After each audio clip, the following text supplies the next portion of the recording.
আসসালামু আলাইকুম। এটা হচ্ছে DC circuit type 2 current and voltage divider, যেটা টেসলা ভলিউম 1 এর 4th এডিশনের ম্যাথ, যেটা প্র্যাকটিস নম্বর হচ্ছে 03।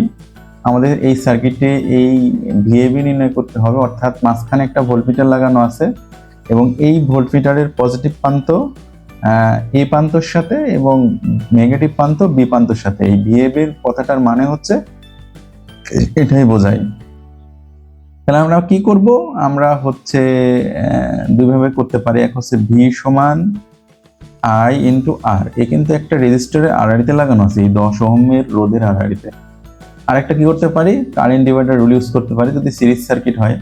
আমরা এই সার্কিটটাকে একটু সিম্পলিফাই করে দেখতেছি যে এমন সার্কিটটা কারেন্ট এই পর্যন্ত আসছে, যেহেতু এদিকে যাচ্ছে না, এটা ওপেন আছে, 10 ওহম রোধ এবং এই সার্কিটে এই 20 ওহম রোধ, 20 ওহম রোধের সাথে এই 10 আর এই 10 প্যারালাল, অর্থাৎ 10 10 এক পাশে 20। এগুলো আমার সার্কিট, আর ভোল্টমিটার লাগানো আছে 10 ওহম রোধের আড়াআড়িতে।